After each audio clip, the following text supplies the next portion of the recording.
como habíamos acordado, vamos a comenzar la reunión. Esta reunión un poco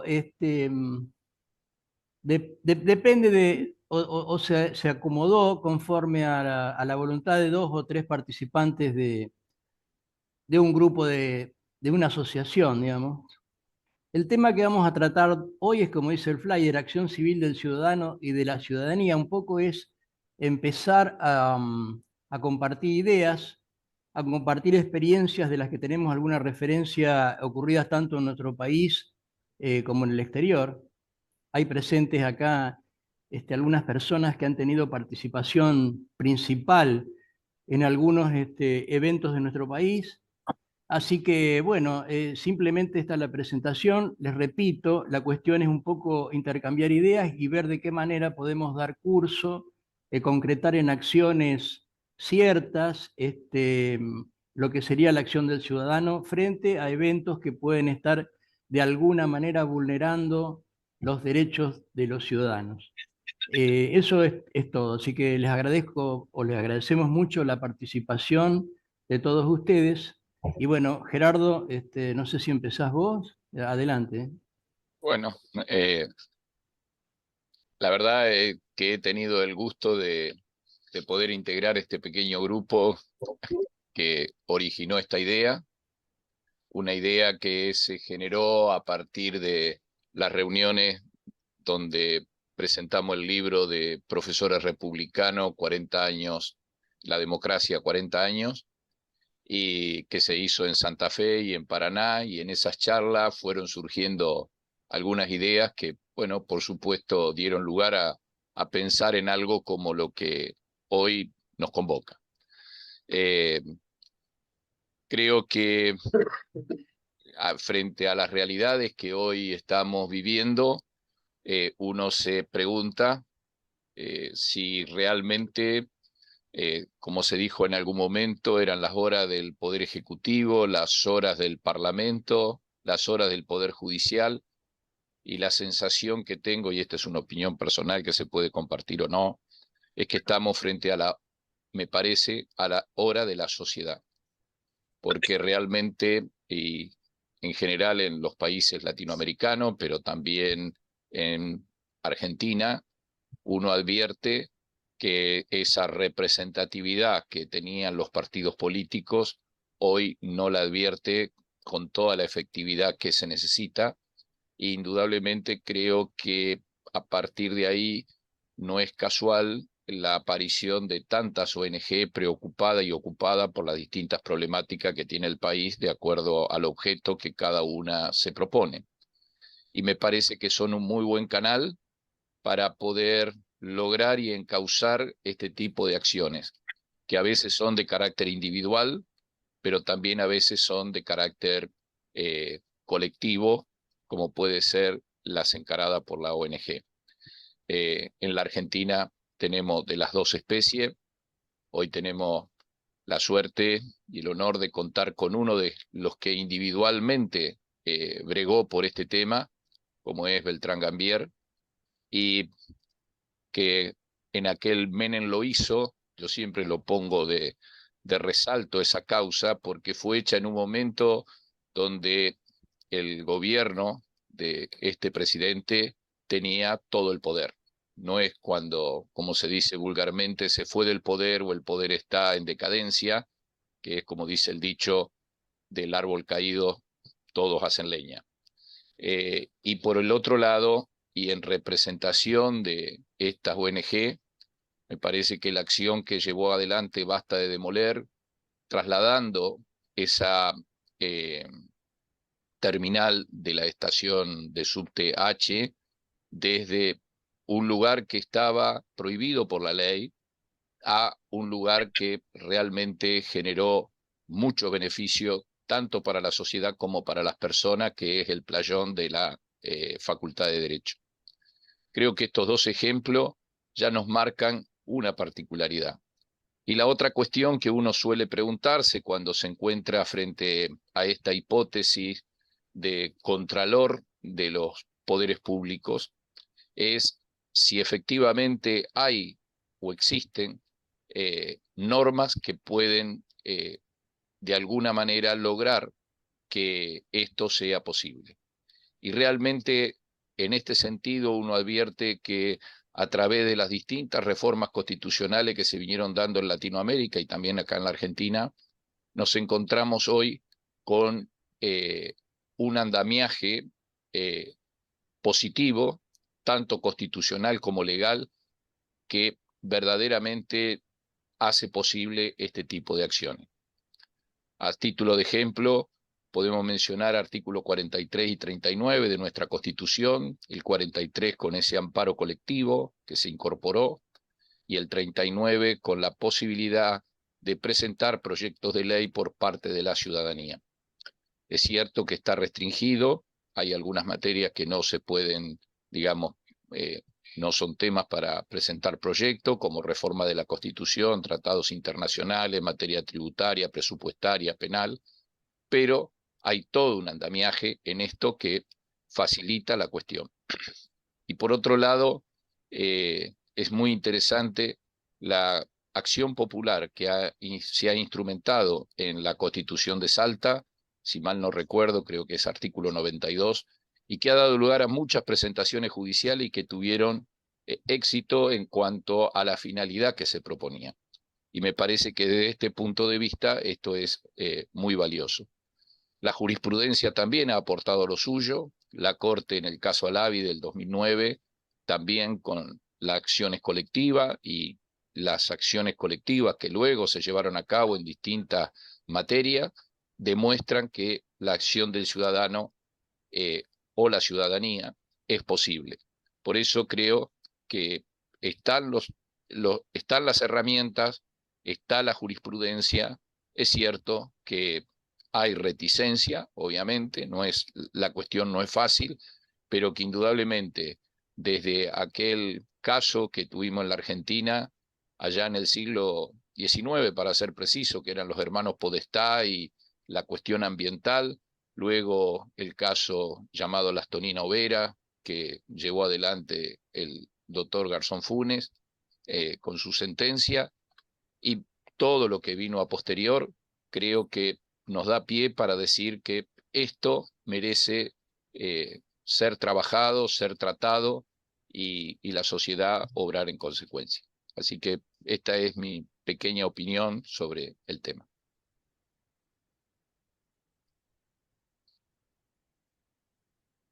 No sé si Beltrán querés aportar algo, algún otro quiere aportar Sí, algo. yo querría comentar un caso que acaba de hallarse en España hace pocos días, concretamente el 30 de noviembre de 2023. Y es un caso que nos es muy interesante a nosotros como asociación o como grupo de ciudadanos interesados en lo cívico, porque reconoce la legitimación de una fundación para hacer un recurso contencioso administrativo en defensa del principio de legalidad. El caso es muy sencillo y muy corto. Hay un organismo que se llama Consejo de Estado en España, cuyo presidente es designado por el gobierno con dos requisitos. Uno, experiencia en asuntos institucionales. Dos, ser un jurista de reconocido prestigio. La presidenta actual, no sé si es actual porque en realidad la sentencia ya se debería estar cumpliendo, pero la presidenta cuya designación fue anulada, se llama Magdalena Valerio, no era, a juicio de una fundación, una jurista de reconocido prestigio. Y esa fundación planteó judicialmente, a través de un recurso contencioso administrativo, la anulación de la designación, y el Tribunal Supremo, en sentencia que acaba de tener lugar, como dije, el 30 de noviembre, anuló la designación. El gobierno, furioso, consideró que violaba la separación de poderes, que resultaba violatoria del juicio de idoneidad que había hecho el Congreso de los Diputados, etcétera, etcétera, etcétera.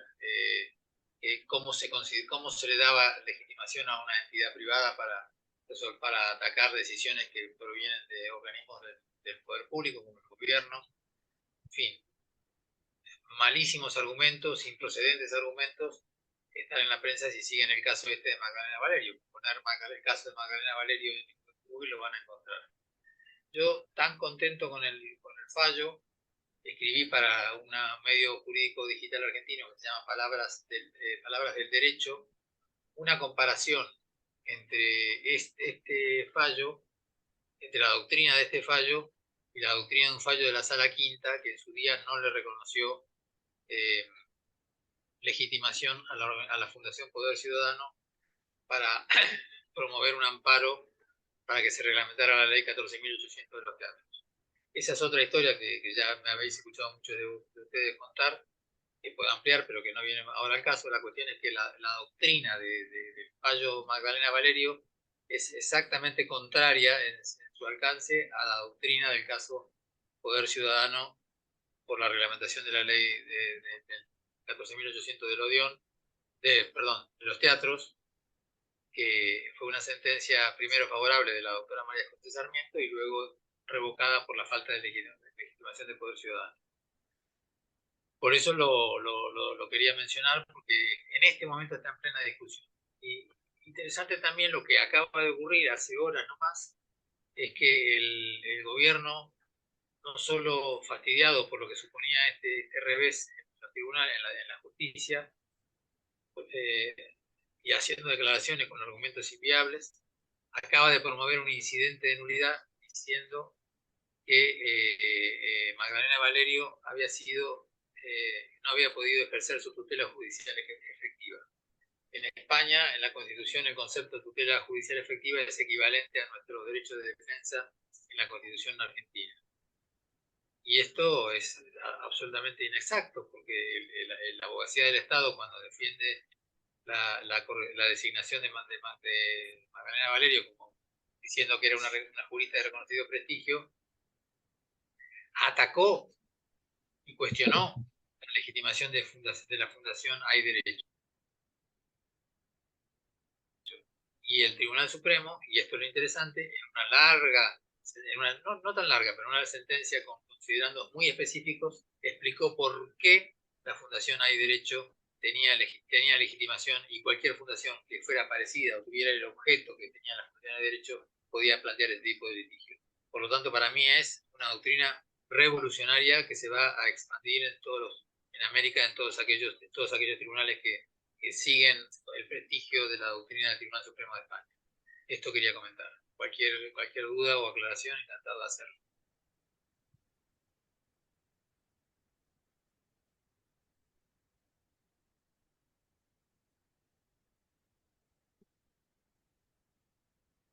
Hay algunos casos interesantes que se han dado en tu ciudad, Roberto, Paraná, tanto a nivel nacional como provincial, fundamentalmente el provincial, que ahí el Colegio de Escribanos interpuso una acción colectiva respecto del impuesto a la transmisión gratuita de bienes, y que luego, a través de ese proceso, culminó con la derogación de la ley. Quizás tú puedes ampliar algo sobre el tema, y también se dio en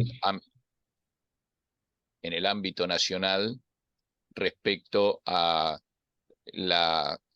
famoso POSNE que se obliga acá en la Argentina, el fisco a los profesionales, y también esta vez nuevamente fue el Colegio de Escribanos el que hizo una acción a la cual hubo una adhesión muy interesante de una cantidad de colegios y consejos de distintas provincias y de distintas incumbencias que, digamos,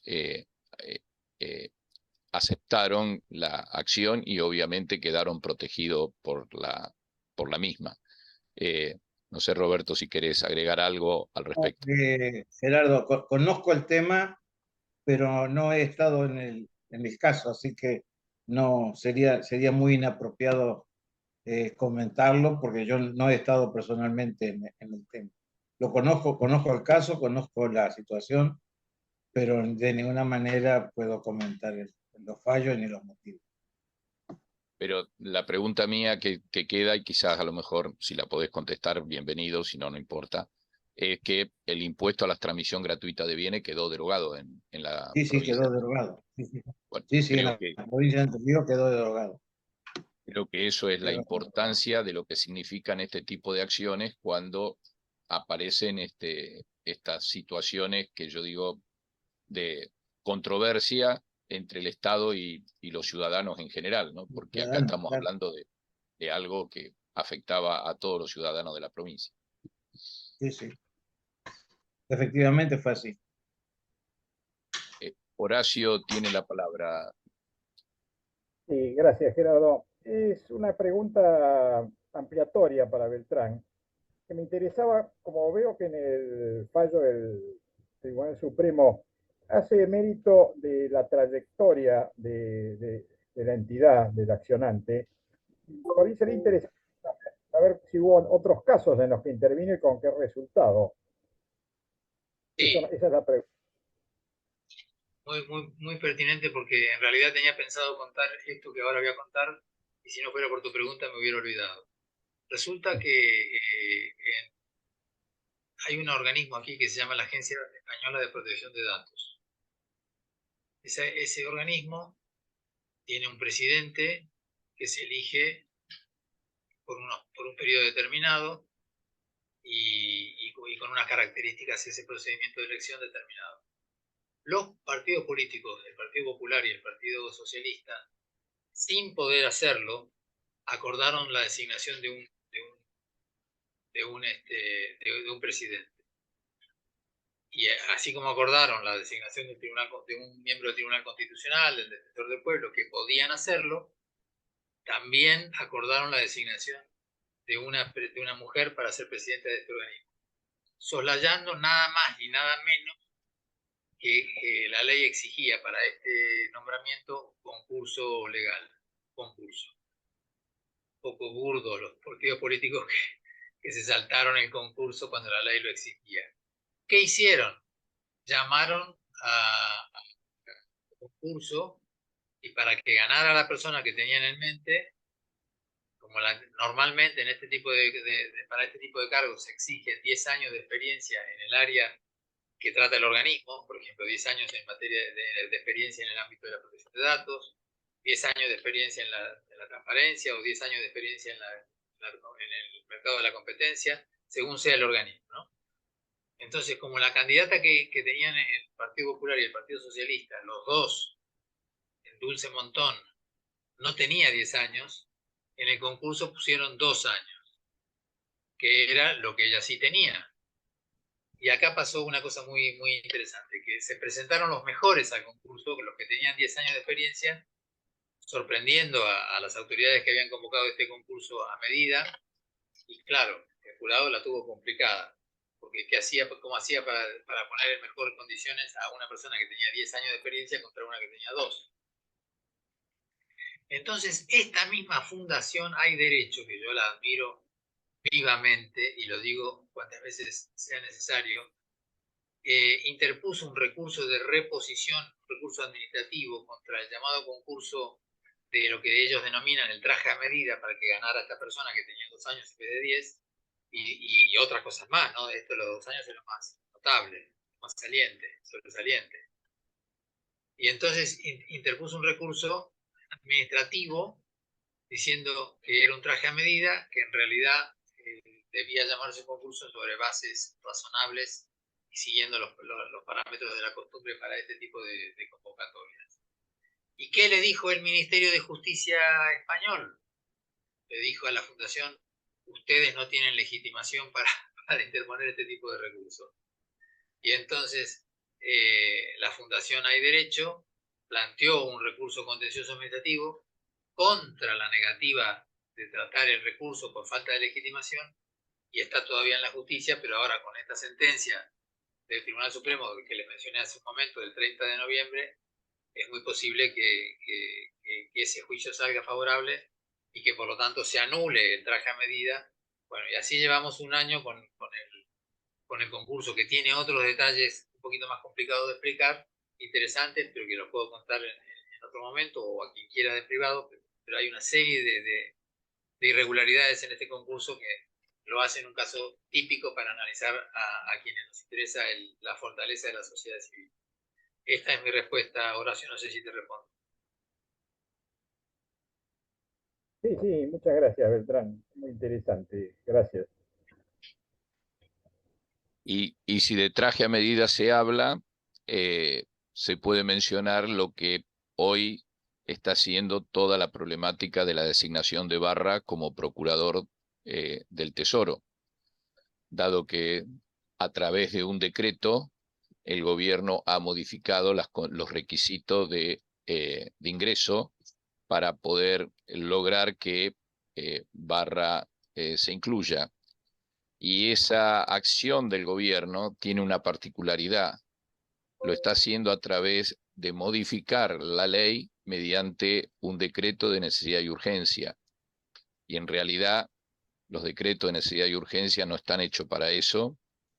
Y alguien rebatió un poco este tema diciendo que esos requisitos eran inconstitucionales. Y sin embargo, creo que frente a ese criterio debería haberse planteado o la inconstitucionalidad del requisito frente al Poder Judicial o la reforma de la ley frente al Poder Legislativo. ¿Qué quiere decir esto? De que estas acciones a través de decreto de necesidad y urgencia lo que están marcando es una alteración al principio de división de poderes. Y acá me generó la preocupación. Un gobierno que su único capital que tiene hoy es la credibilidad, no la puede rifar en argumentaciones o cuestiones como esta, porque realmente es un equilibrio muy finito el que transita hoy la Argentina en aras de lograr de vuelta lo que alguna vez todos deseamos que se logre. Por eso digo que aquí es donde el ciudadano debe intervenir, precisamente no para hacer la crítica al gobierno, sino simplemente para corregir, yo lo tomo así, para corregir errores que nos permitan volver a un ordenamiento jurídico que alguna vez se tuvo, que simplemente es el respeto a la ley y a las instituciones. En cambio, si entramos en este tipo de situaciones, verdaderamente vamos perdiendo eso, y precisamente son dos factores esenciales y que cuando uno analiza la historia han demostrado por qué Estados Unidos está donde está, Uruguay está donde está, Chile hoy transita por ese mismo camino Paraguay y alguna vez lo tuvo Argentina, y el resto anda con esas tribulaciones que lo llevan lamentablemente por la dificultad y por ahí en situaciones decadentes e inadecuadas para la sociedad.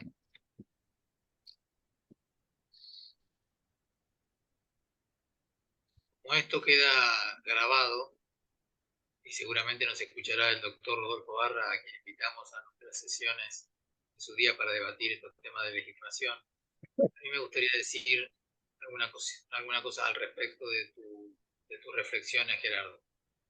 La primera es que me pareció interesante la reflexión que hizo el administrativista argentino Eduardo Mertiquian en un artículo de Infobae donde habló de aplicar en el caso la doctrina de Miguel Santiago Marenhoff de la derogación institucional de la exigencia restrictiva. Si se aplicara la doctrina de Marenhoff, podría considerarse que hubiera sido necesaria la modificación de la ley, o en todo caso la emisión de un decreto de necesidad y urgencia. Y en segundo lugar, diría también que si alguno considera que el DNU es improcedente por no darse la razón de urgencia o por no darse la viabilidad de no darse la presencia, de los requisitos formales del DNU, tendríamos que tener algún ciudadano o alguna organización, que no creo que exista, decidido a impugnar ese DNU en la justicia. No creo que nadie lo haga por el momento, según lo que yo voy viendo.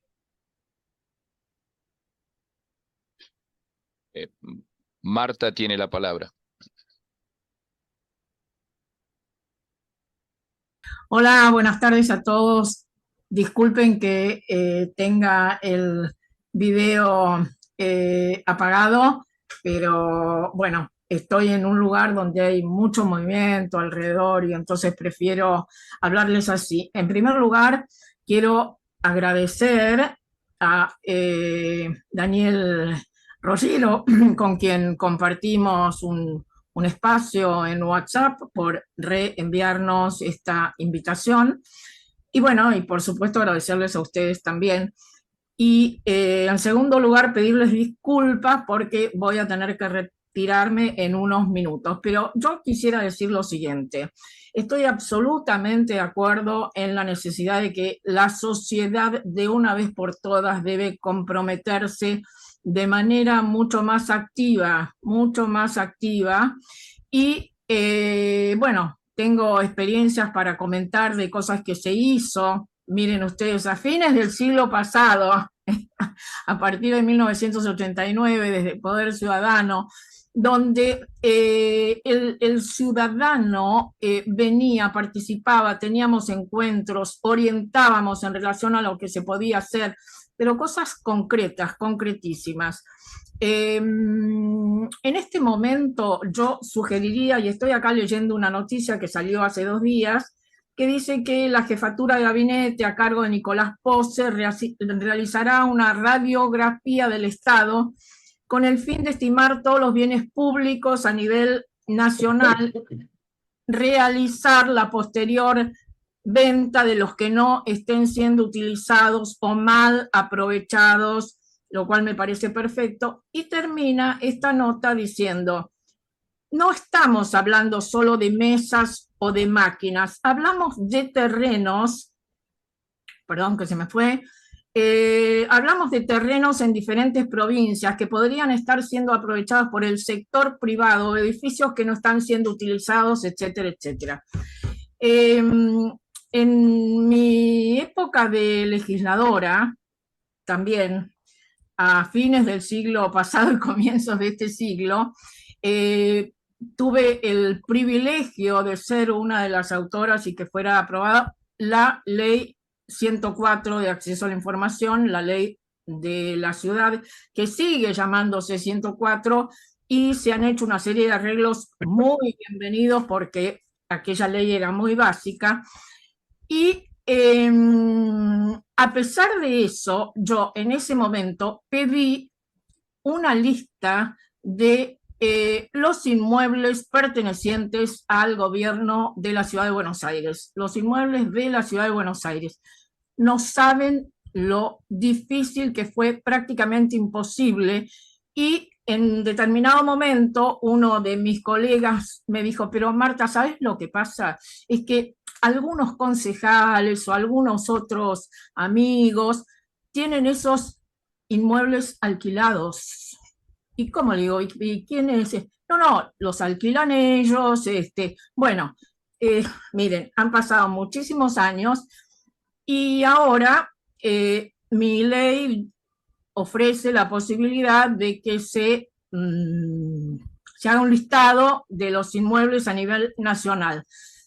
Yo diría, ¿por qué dejar esto solo en manos del gobierno? Porque organizaciones de la sociedad civil no hacen un pedido de acceso a la información solicitando se nos diga cuáles son los inmuebles que aparecen como propiedad del Estado Nacional, y no esperar que el gobierno nos diga estos son. No, nosotros pedirlo y ver a partir de ahí qué es lo que pasa, pero como una cosa concretísima.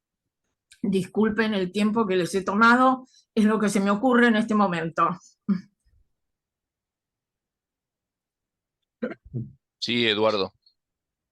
Muy buenas tardes a todos y a todas. Es un placer estar en este grupo.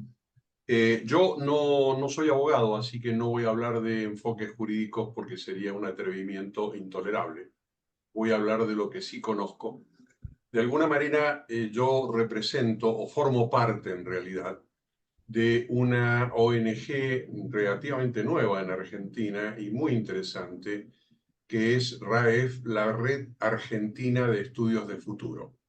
Esto es un grupo de gente que nos hemos dedicado desde hace más o menos años a trabajar esta disciplina científica que se denomina prospectiva estratégica, y a trabajar en el análisis de futuro en muchos lados. Yo llevo algunos días en la prospectiva ingresé a ese campo en enero de 1980, así que imagínense el camino recorrido que tengo. Y he trabajado muy bien en Argentina en algunas épocas y luego en mi propio país aparecieron dos adagios populares. El primero de que nadie es profeta en su tierra, y entonces dejaron de convocarme, y como corolario pasó lo que pasó. En casa de herrero, cuchillo de palo. Yo vivo en Argentina y me llamaron de toda América Latina para establecer los cuchillos de acero en otro lado. Hay muchísimo para hacer. América Latina necesita esto. Hemos hecho muchas cosas con mis equipos en América Latina. Voy a mencionar 2 o 3 casos. Por ejemplo, 2013-2014, el CEPLAN, Centro Nacional de Planeamiento Estratégico de Perú, me contrata, me selecciona y me contrata. Y me tocó la dura tarea de rediseñar totalmente el sistema y el método de planeamiento estratégico nacional para todo el sector público de los territorios de Perú, con nuestros métodos. Y eso es lo que está vigente en Perú. Un caso. Otro caso, 2018, a pedido del Ministerio de Interior de Ecuador, el Banco Interamericano de Desarrollo nos contrata para que dirigiéramos la elaboración del Plan Estratégico Nacional de Seguridad Ciudadana y Convivencia Social Pacífica, así se llama, de todo Ecuador. Estoy marcando algunos temas como para que ustedes vean en qué áreas estamos y hemos estado metidos. También en Ecuador fuimos contratados para establecer el Plan Estratégico Anticipativo de la Flota Petrolera Ecuatoriana 2011-2016 y el esquemático 2016-2026. Y así hemos trabajado en muchísimos países y en muchísimos lados. En Argentina acabamos de terminar hace 2 semanas, después de 2 años de trabajo, el planeamiento estratégico anticipativo de una organización de salud muy importante, no sé si ustedes la conocen, ANLIS Malbrán. ANLIS es el acrónimo de la Administración Nacional de Laboratorios e Institutos de Salud.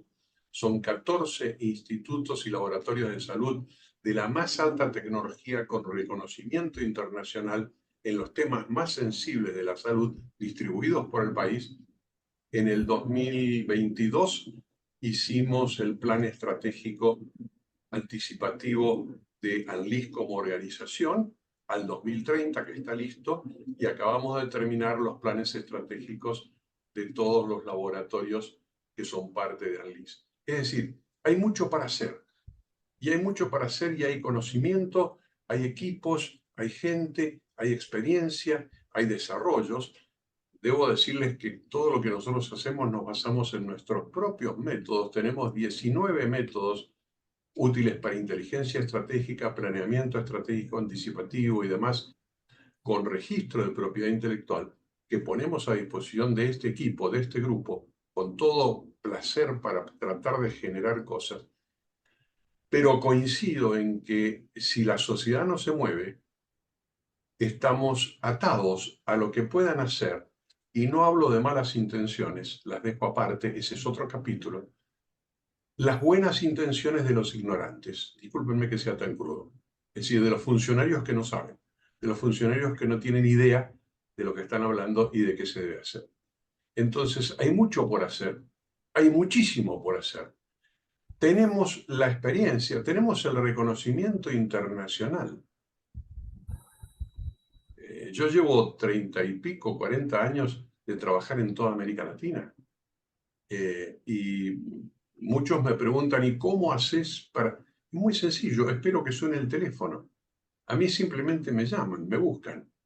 Y eso es porque somos muchos argentinos que tenemos un prestigio y nos convocan de todos lados. Así que cuenten con eso. RAEF, nuestra asociación de futuristas, por llamarlo de alguna manera, de estudios de futuro, y en mi persona, Anticiparse, en nuestra organización, fíjense el nombre, estamos a plena disposición para colaborar y para sacar adelante el país. Gracias.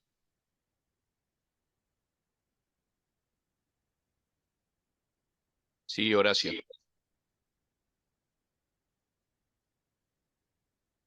Está muteado. Gracias. No, muchas gracias, Eduardo Balbi, por la explicación muy, muy interesante. Inmediatamente, cuando él hizo referencia a que en Ecuador han diseñado lo que yo interpreté como plan de convivencia social pacífica, vino inmediatamente a mi mente este problema que tenemos aquí en la Argentina entre grupos que desean manifestarse y los derechos de otras personas a circular, a trabajar, en fin, que está dando lugar a un protocolo que ha difundido la ministra Patricia Bullrich.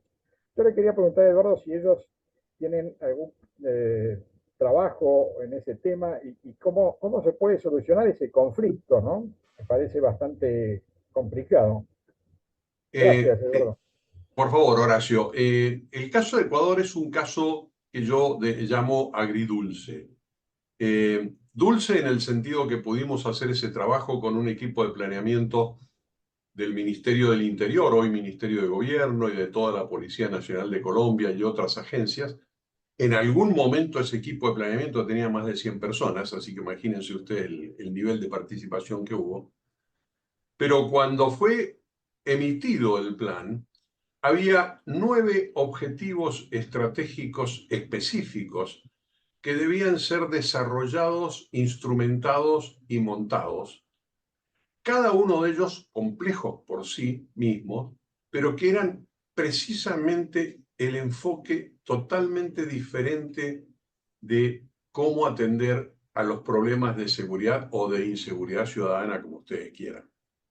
Y esos 9 objetivos estaban orientados a buscar la interacción transversalizada de todo el Estado y de toda la sociedad, de una manera organizada, profunda, pero muy activa, para poder trabajar. ¿Qué pasó en Ecuador? Terminamos de escribir el plan, se promulgó el plan, y como pasa en nuestros países, un golpe de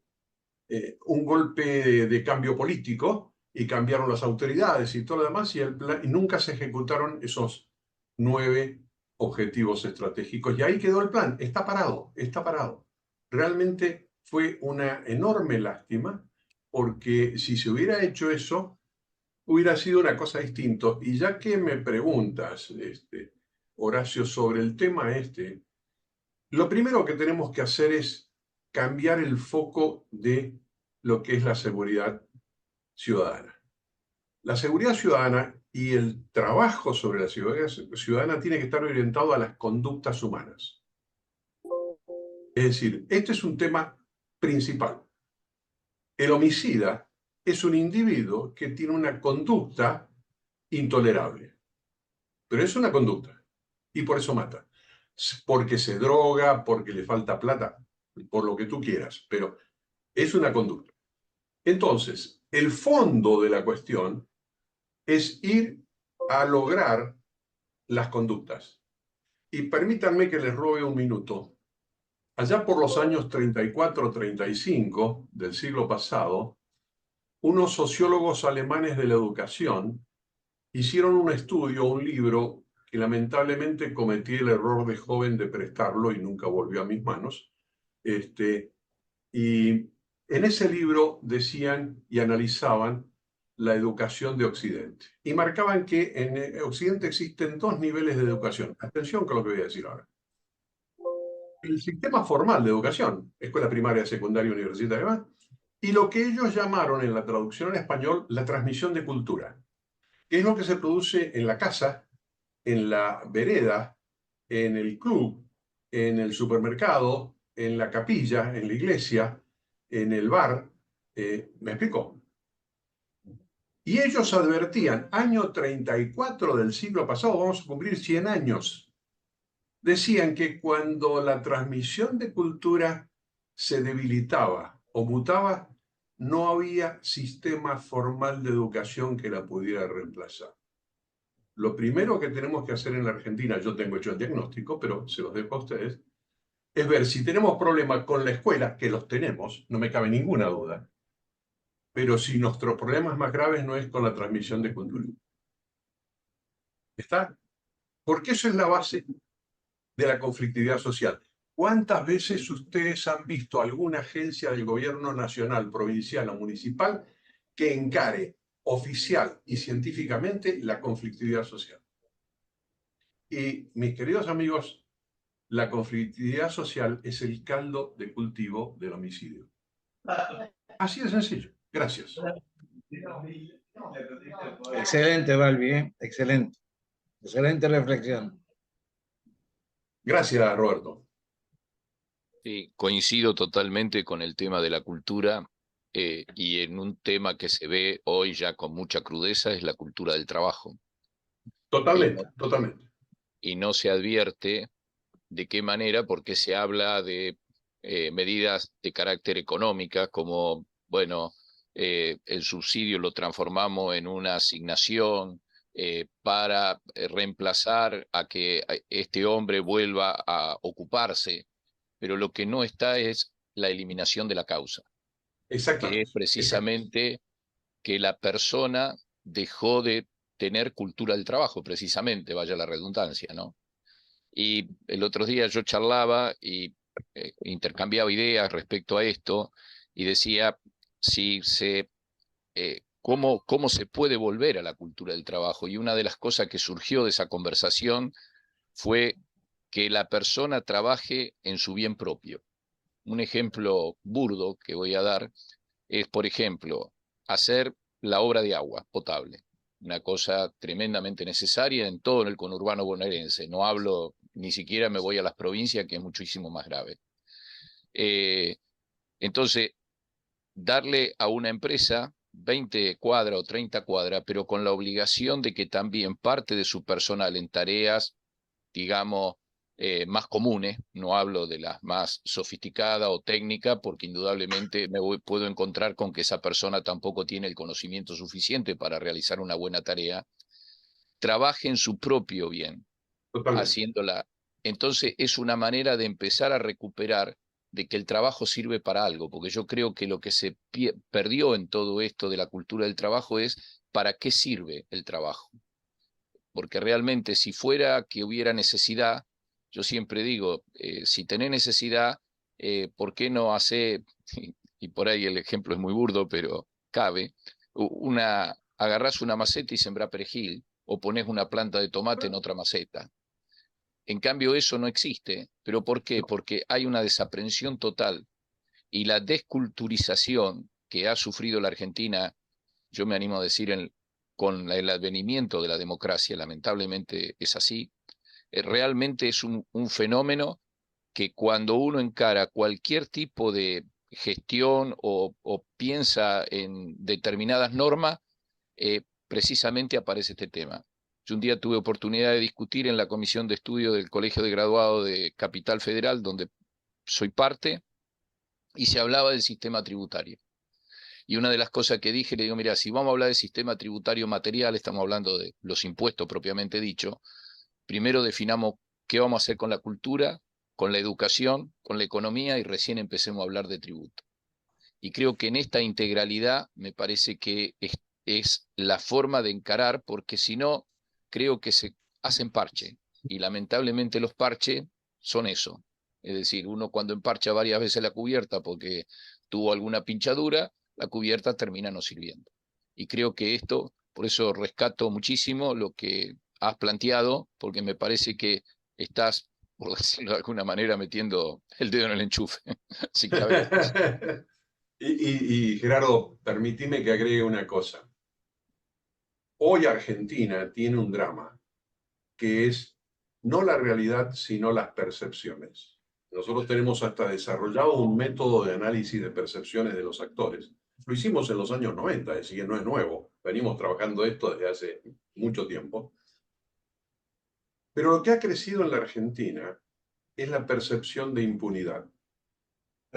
Y la percepción de impunidad es lo que destroza el sistema del orden público y además anula al Estado como el verdadero representante del orden. Atención con esto, ¿eh? Esto es gravísimo. Y te agrego algo más. Y te agrego algo más. Y además, de alguna manera el que tiene la buena intención la deja de tener. Claro, porque ¿Para qué voy a seguir peleando si estoy peleando contra los molinos de viento? exactamente, porque además yo soy un ejemplo de pagar el precio por ser honesto. Está claro lo que estoy diciendo, ¿no? Sí, lo comparto porque también me pasó. Después Bien, cuento entonces, claro, ese es el tema, estamos en ese mundo, estamos en ese escenario. Sí. Yo era perito en la justicia en el Departamento Judicial de Junín. Y acá había un intendente que, en una palabra, primero arrancó muy bien, después se llenó de poder y después ya empezaron las trapisondas, como se dice vulgarmente. Claro, claro. Hice 8 pericias, donde surgía claramente la pericia contable tiene la particularidad de que si está el papelito es válido, si no está el papelito no es válido. Después hay que determinar si el papelito es bueno o es falso, nada más.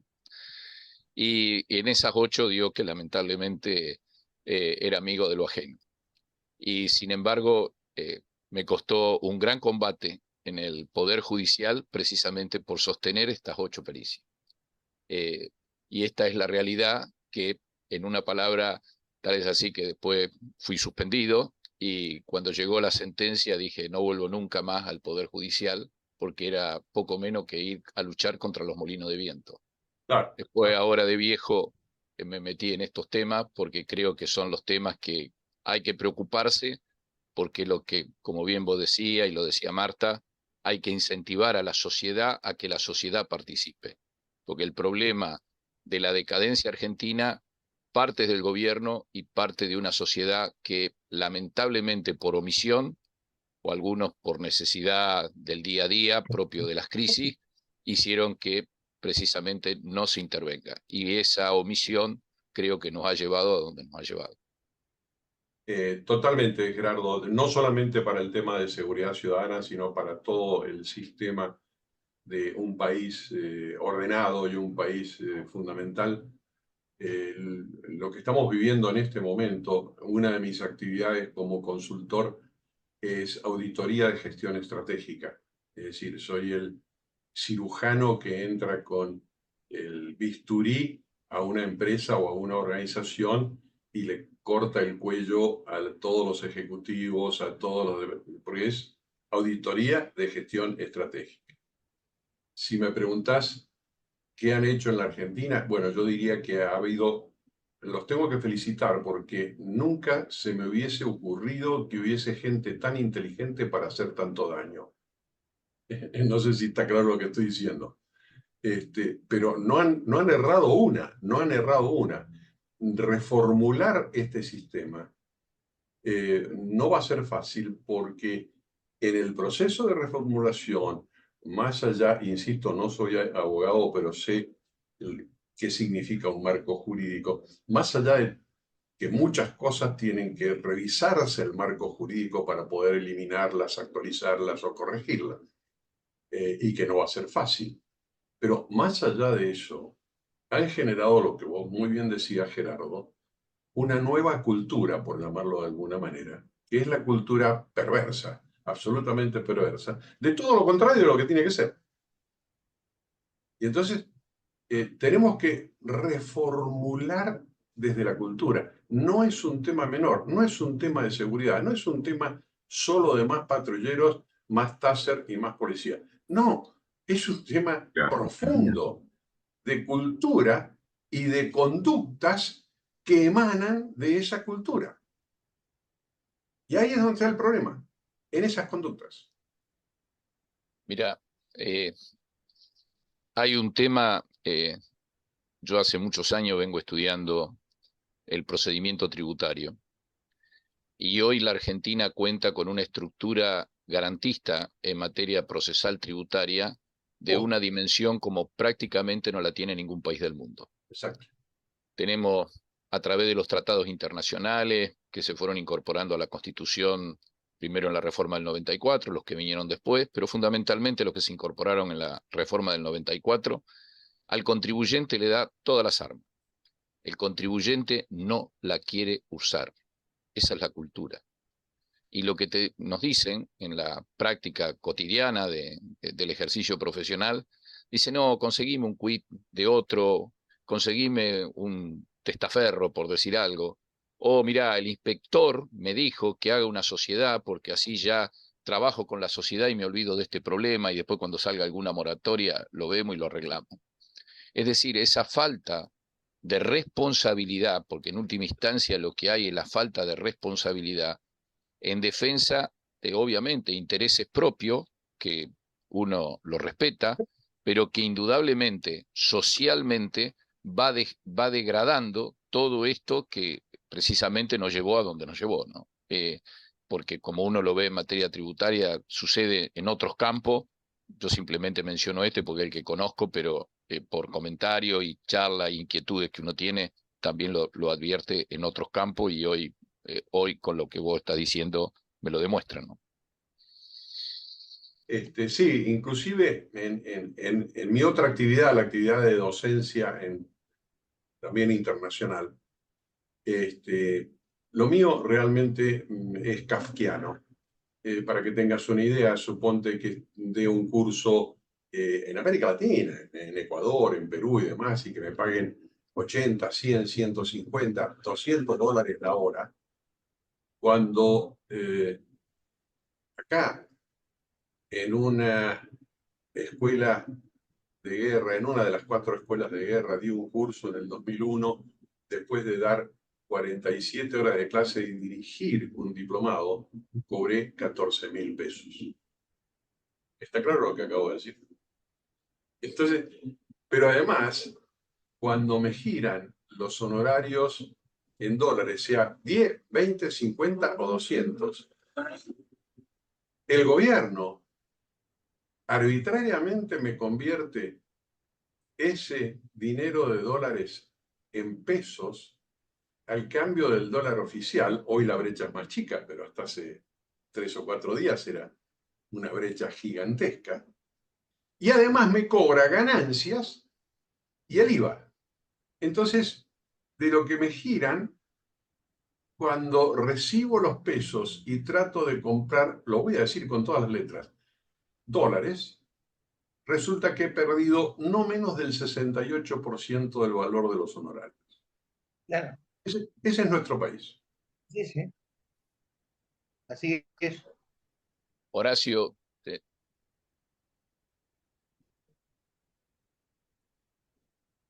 Sí, muchas gracias. Disculpen lo reiterativo.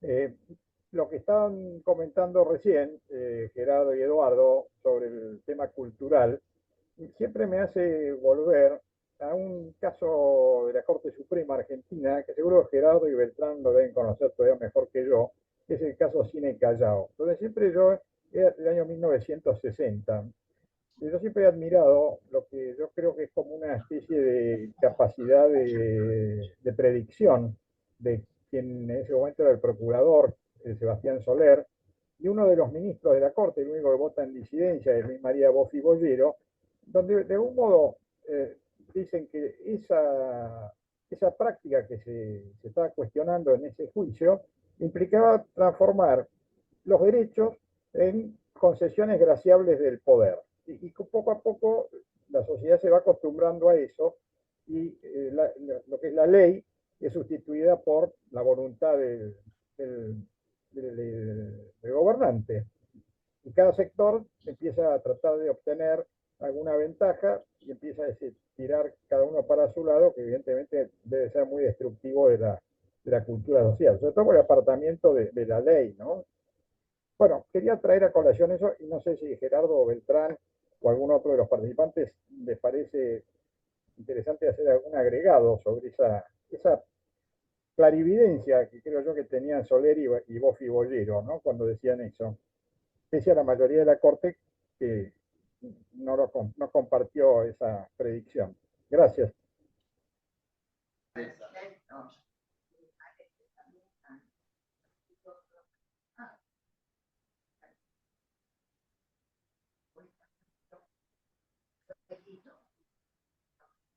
Sí, realmente de esos fallos como el de el cine Callao, hubo varios, y donde prácticamente se ha buscado muchas veces soluciones cizagueantes, si se quieren, y lamentablemente han producido mucha degradación en el sistema tributario concretamente.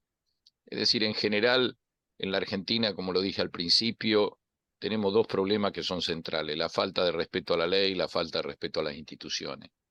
Y a veces se busca con soluciones mágicas, por decir algo, superar lo que uno dice, bueno, pero son las urgencias, pero las urgencias hay que establecerlo puntualmente, la ha producido la propia gestión gubernamental. Entonces se genera un círculo vicioso que lamentablemente nos produce esta degradación, de la cual hoy indudablemente creo que hay un caldo de cultivo en la sociedad para poder de alguna manera desarrollar e internalizar este tipo de ideas. Si me permiten, acabo de ver en el chat una propuesta del doctor Rollero de armar una mesa, tratar de buscar la forma de armar una mesa. Yo coincido totalmente, me prendo en esa idea. Busquemos la forma de hacerlo.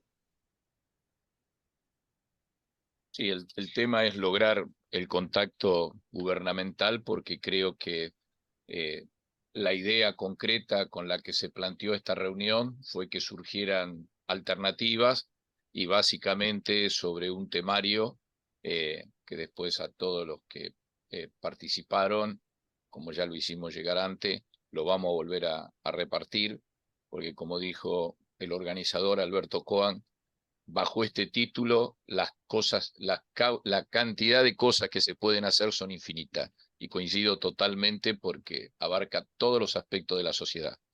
Tú, Eduardo, ha aportado mucha más detalle, pero la verdad estamos todos contestes, y creo que lo que habría que buscar es, primero, terminar de organizar algo, y segundo, empezar a buscar los contactos para poder llegar a los gobiernos y ofrecer estas ideas, porque creo que el espíritu que hay en este grupo es que estamos hablando hoy, creo que es de absoluto desinterés personal y un interés para que, bueno, creo ya pensando más en nuestros hijos y nietos que en otra cosa, ¿no?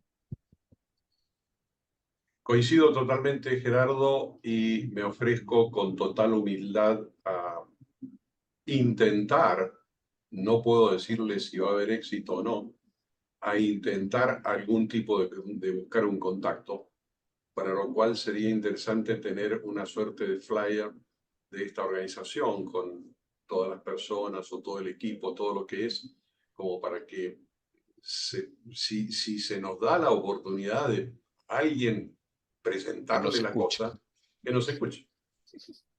Sí. Creo que nos tenemos que organizar en ese sentido. Sí, sobre todo se puede trabajar mucho también en el poder legislativo.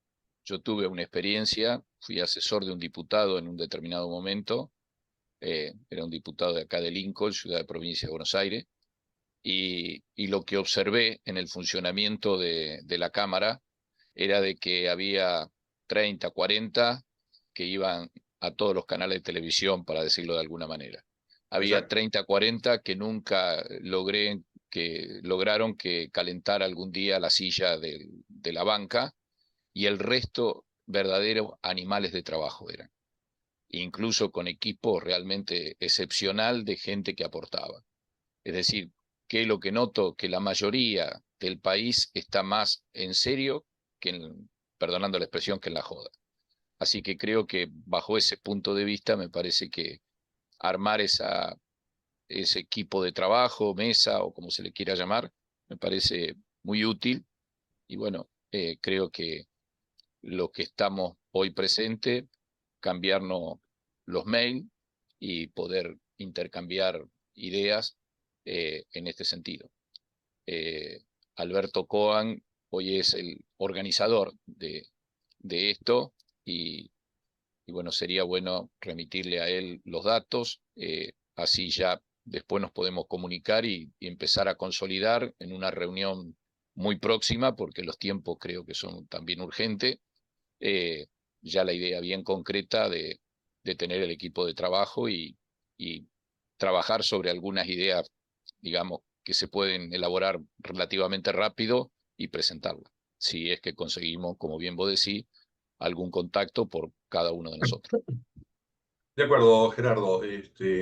Coincido además con lo que dijiste del Congreso. Yo, en alguna oportunidad, hace unos años atrás, durante algunos años fui asesor precisamente en prospectiva de la Comisión Bicameral, en ese momento era Comisión Bicameral de Seguridad e Inteligencia, dos temas sensibles y calientes, y lo que más nos costaba era poder reunir a los diputados y senadores miembros de la comisión.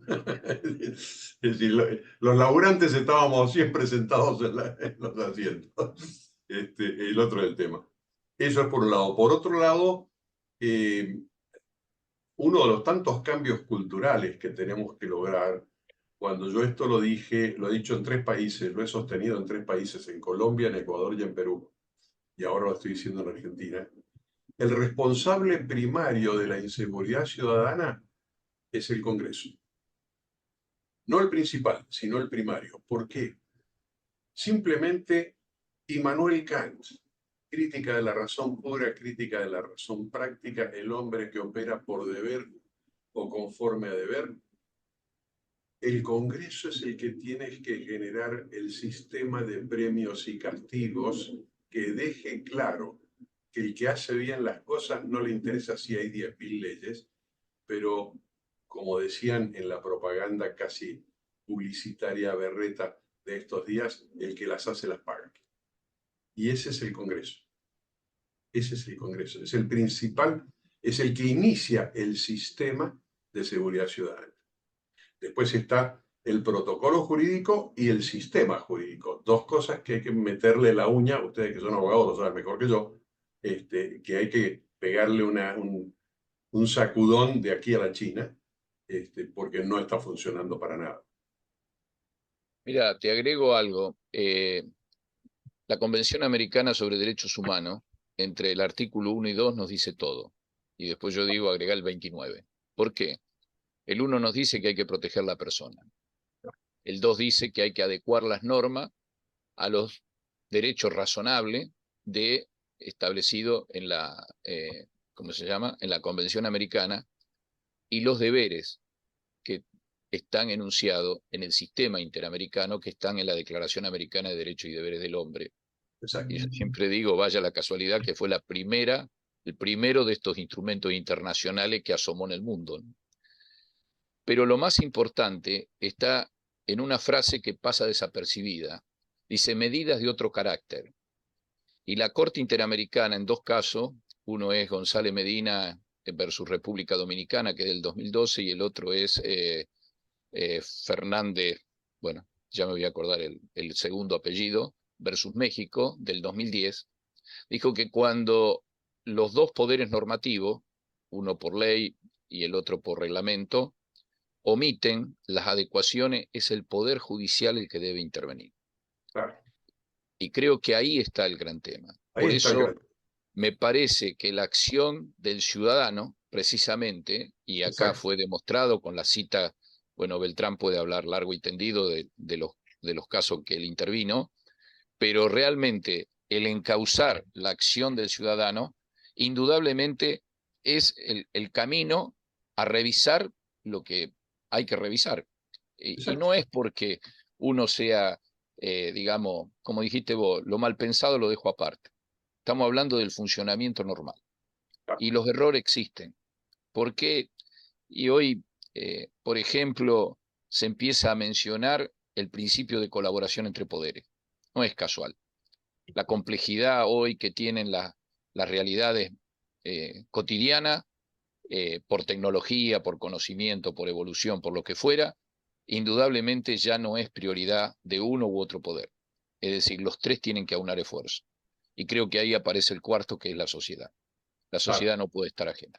Por eso digo, todo esto hoy es prácticamente, se va camino más a un concepto de unicidad que ese concepto de dispersión que históricamente pareciera que es lo mejor y realmente, lamentablemente, no es así porque los problemas están a la vista y no se solucionan. Entonces, ese es el resultado. Y mira, uno de los nuevos principios estratégicos, nuevos entre comillas, pero que está a flor de piel hoy, es precisamente el principio de corresponsabilidad. En todos los sucesos de la vida, todos somos responsables en alguna medida. Nadie puede decir, esto no es mío. Y entonces eso incluye a la sociedad, a la educación, a los educadores, a los jefes, a los usuarios, a todo el mundo y a todas las organizaciones. El principio de corresponsabilidad hay que desarrollarlo a fondo, porque lo que hemos hecho es lo que los marinos hablamos de trabajar en compartimentos estancos, cada uno en su celdita y nadie combina con el otro. Entonces, ahí no va, porque los que no trabajan en compartimentos estancos son los criminales. Eso la tienen muy bien integrada. Mira, hay un dato que es escalofriante. En materia económica, hoy ya se estima que estas son las estimaciones mínimas, las de máximas son de terror, pero el 10% del PBI del mundo es el crimen organizado. Exacto. Es la tercera potencia del mundo. Está detrás de Estados Unidos y China. Exacto. Y con un agravante. Cuando uno hace la comparación y uno dice, ¿y eso qué es? Porque 10% del PBI del mundo, 92 billones de dólares, 9.2 billones. Bueno, para que se entienda, toda América Latina hoy está en 5.8 billones. El crimen organizado es 9.2. Y ahí ya empezamos a darnos cuenta de la magnitud. Claro, es que es así. La base, digamos, la gran evasión en la Argentina es el crimen organizado. Exactamente. Y si América Latina, las administraciones tributarias, le pegaran un arañazo a toda esa masa y lograran cobrar el 10%, nada más, de lo que deberían cobrar por toda esa actividad ilícita, en un programa de 10 años se elimina la pobreza estructural en América Latina. Entonces, cuando uno lo plantea en estos términos, ahí es donde se da cuenta por dónde pasan las estrategias. Uno ve, por ejemplo, la administración tributaria cazando las gallinas en el gallinero. El que anda afuera ni se preocupa. La gallina saltó, esa engorda, pone pollito, qué sé yo, y ni se entera. Entonces, por eso digo que es tan importante este tipo de cosas, y vuelvo a la frase de Alberto que dice infinito. Y creo que es así. Por eso me parece que ojalá terminemos constituyendo esta suerte de mesa y podamos tener la posibilidad de que alguna de estas ideas las podamos llegar a que se escuchen, ¿no? Ese es mi deseo. Perfecto, perfecto.